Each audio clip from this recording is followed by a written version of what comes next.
کہ عبد اللطیف بنو، عبد اللطف نہ بنو۔ کیا کہا بھائی؟ عبد اللطیف بنو، عبد اللطف نہ بنو۔ کیا کہنا چاہتا ہوں، توجہ کرنا۔ عبد اللطیف بنو، عبد اللطف نہ بنو۔ مولانا اللہ کا ذکر کرتے ہیں، مزہ نہیں آتا۔ اللہ کا ذکر تو بڑا کرتے ہیں، لطف نہیں آتا۔ اللہ کا ذکر بڑا کرتے ہیں، زبان میں چاشنی نہیں آتی۔ وہ دیکھنا بندہ 10,000 کا پرفیوم لگا کر کے آیا ہے، 10,000 کا قیمتی عطر لگایا ہوا ہے، لیکن کپڑوں کے ایک کونے پر پخانہ بھی لگا ہوا ہے۔ قاری ادریس صاحب روزانہ خمیرہ گوزبان عنبری کھائیں، لیکن ساتھ زہر بھی کھائیں، اثر ہوگا؟ اثر ہوگا بھائی؟ فرمایا کہ عبد اللطیف بنو، عبد اللطف نہ بنو۔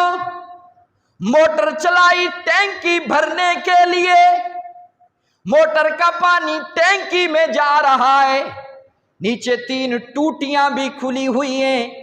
بتائیے وہ ٹینکی فل ہوگی یا خالی ہوگی؟ میرے مسلمان بھائی، ہماری آنکھوں کی ٹوٹی بھی کھلی ہوئی ہے، ہمارے کانوں کی ٹوٹی بھی کھلی ہوئی ہے، ہمارے ہاتھوں کی ٹوٹی بھی کھلی ہوئی ہے، زبان کی ٹوٹی بھی کھلی ہوئی ہے۔ اتنی ٹوٹیاں کھلے ہونے کے باوجود بتائیے نا، اللہ ہمارے دلوں میں کیسے آئے گا؟ اللہ ہمارے دماغوں میں کیسے سمائے گا؟ فرمایا کہ یہ دل اللہ کا گھر ہے۔ کس کا گھر ہے بھائی؟ یہ دل اللہ کا گھر ہے۔ ہمیں تو اللہ نے کرائے پر دیا ہوا ہے۔ فرمایا کہ تھوڑی دیر رہ لو، جتنی آپ کی زندگی ہے، اس کے بعد پھر کسی کا نمبر وہ رہے گا، پھر کسی کا نمبر، ہم تو کرایہ دار ہیں۔ یہ دل اللہ کا گھر ہے، اس میں ہم نے ڈالر بسا لیا، ہم نے اس میں دولت کی محبت ڈال لی، پراپرٹی کی محبت ڈال لی، اس میں ہم نے پلاٹ ڈال لیے۔